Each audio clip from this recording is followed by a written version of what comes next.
আসসালামু আলাইকুম। আশা করছি কাছে ও দূরে যেখান থেকে দেখছেন আমার ভিডিওটি আল্লাহর রহমতে সবাই ভালো আছেন। আলহামদুলিল্লাহ আমিও বেশ ভালো আছি। রমজান মাস সবার কেমন কাটছে বলেন তো? আপনাদের সঙ্গে কতদিন হলো ভিডিও শেয়ার করা হয় না।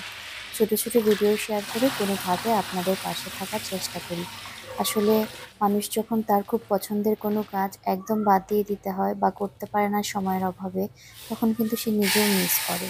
আমিও আমার ইউটিউবে ভিডিও বানানোর ব্যাপারটাকে অনেক বেশি মিস করি। তারপরও এই যে দেখেন, এগুলা আমার রোজার আগের ফুটেজ ছিল ভিডিও নেওয়া। যখন আমি ইফতারের জন্য কিছু প্রিপারেশন নিচ্ছিলাম, কিন্তু কোনোভাবেই এই ভিডিওগুলো এডিট করে আপনাদের সামনে উপস্থাপন করতে পারিনি।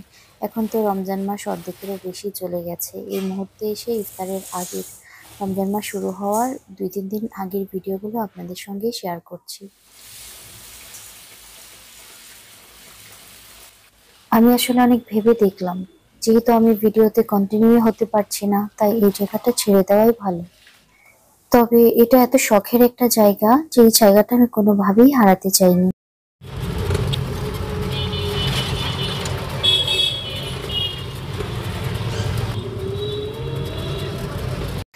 ইফতারের যে প্রিপারেশনগুলো প্রসেসিং করতে অনেক সময় ধরে ভিজিয়ে রাখতে হয়, ওগুলো কিন্তু ভিজিয়ে দিয়ে তারপর আমি রওনা দিয়ে দিয়েছিলাম পার্লারে আসার জন্য।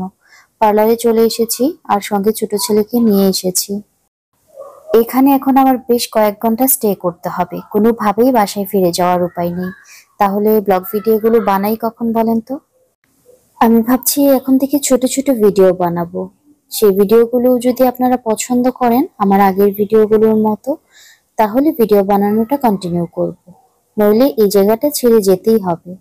আমার অনেক প্রিয় ভিউয়ার্স আপুরা আছেন যারা ভিডিওর মাধ্যমে আমার পার্লার ডেকোরেশনের সময়টাতে দেখেছিলেন আর জানতে চেয়েছিলেন যে পার্লার কবে থেকে ওপেন হচ্ছে। অনেক আগেই আমি পার্লার ওপেন করেছি, তখন আর ভিডিও করার আমি সেরকম সময় সুযোগ পাইনি যে আপনাদের সঙ্গে শেয়ার করব।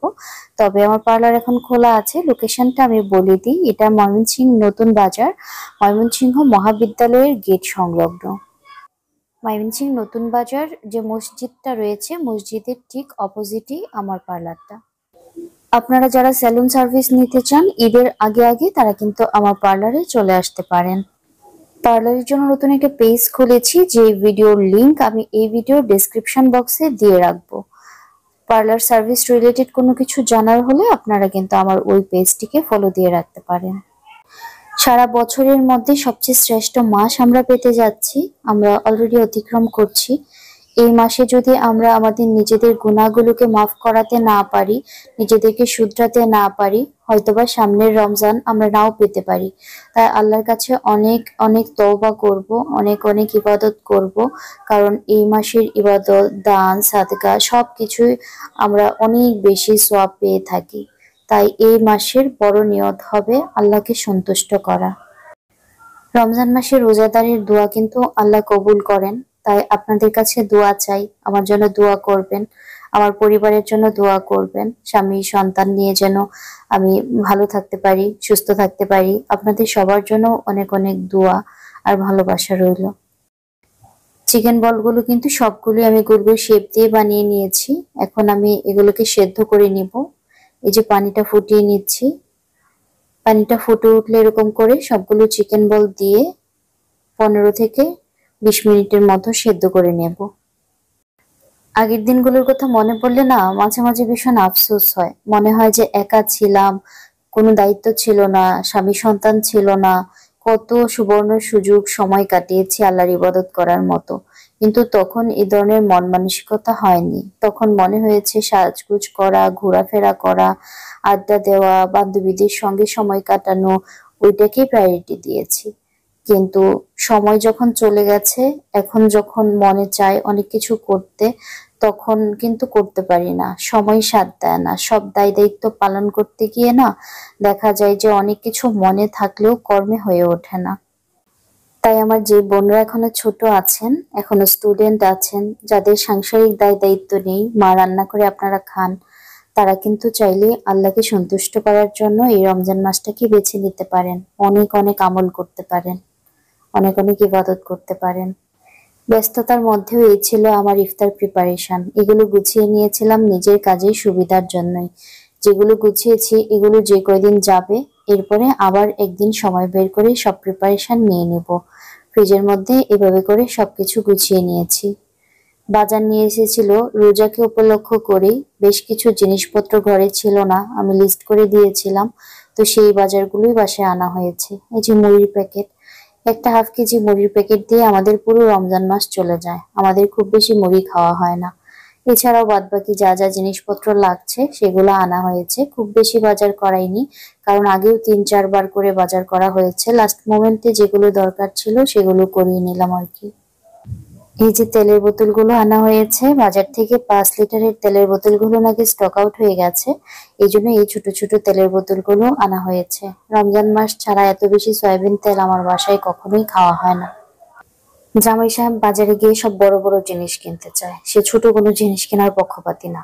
তবে আমি ট্যাংয়ের ব্যাপারে সবসময় সতর্ক করে দিই রোজার সময়, যে ট্যাং ছোট প্যাকেটগুলো কিনবা, কারণ যদি বড় প্যাকেট কেনা হয় তাহলে দেখা যায় যে এই জুস খেয়েই রোজা পার হয়, ফ্রেশ ফ্রুট জুস আর খাওয়া হয় না। এই যে এই জগটা খুব পছন্দ হয়েছিল, এই জন্য এই জগের সঙ্গে যে ট্যাংয়ের প্যাকেটটা ছিল এটা আমি আনিয়েছি, আর সঙ্গে আরেকটা প্যাকেট। আর যদি ফ্রেশ ফ্রুট খেতে চাই, তরমুজ প্লাস আরো অন্যান্য ফলের জুসগুলো খেতে চাইলে হচ্ছে রোজাতে আমি ট্যাংটা সবচেয়ে কম কেনাই। এটা শেষ হয়ে গেলে ফ্রেশ ফ্রুট জুসগুলো খুব বেশি খাওয়া হয়, ওইটাই ভালো। এরপর সন্ধ্যার পর এটা ছিল ফুটেজ।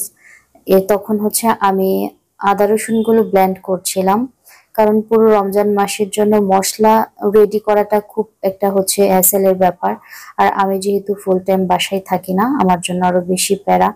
এই জন্য আমি হচ্ছে এভাবে ফ্রোজেন করছিলাম। আর এখানে একটু তেল লবণ দিয়ে দিয়েছি, কারণ এটা আমি নর্মালে স্টোর করব একটা কাচের জারে। আর যেগুলো আইস কিউব ট্রেতে দিয়েছি ওগুলো আমি ডিপে রাখবো। এই যে এরকম একটা কাচের বয়াম নিয়ে নিয়েছি, এটার মধ্যে আর কি আমি এটা স্টোর করব নর্মাল ফ্রিজে। এটা 15 দিনের মতো তরকারিতে ইউজ করা যাবে, ভালো থাকবে। এরপর এই যে বেশ কিছু সিমের বিচি আমি ভিজিয়ে রেখেছি। ভিজিয়ে রাখার ফলে কিন্তু এখন অনেকটাই নরম হয়েছে, এখন চাপ দিলে খুব দ্রুতই কিন্তু বের হয়ে আসবে। এই সিমের বিচিটা দিয়ে বড় মাছ ভুনা খেতে কিন্তু অনেক মজা। আর রোজাতে যেহেতু তরকারি খুবই কম লাগে, খুব বেশি একটা ঝোল তেলের তরকারি খাওয়া হয় না, খুবই অল্প অল্প পরিমাণ রান্না হয়, আর অল্প অল্প করেই শেষ করতে হয়। সেজন্য আমি বেসিক কিছু জিনিস রোজায় রান্না করি, যেগুলো সবাই মিলে খেতে অনেক বেশি পছন্দ করে। আমার বড় ছেলে হচ্ছে অনেকগুলো রোজা রাখে, ছোটজন তো আর রাখে না, তো ওর জন্য রান্না বান্না করতেই হয়। তো সেগুলোর প্রিপারেশনও টুকটাক নিয়ে রেখেছি। এই যে এই ট্রেটাতে আমি এমন করে আদা রেখেছি, এটা শক্ত হয়ে গেলে তারপর কেটে নিব। আজকের ভিডিও থেকে এখানেই বিদায় নিচ্ছি। ভালো থাকবেন সবাই, আল্লাহ হাফিজ।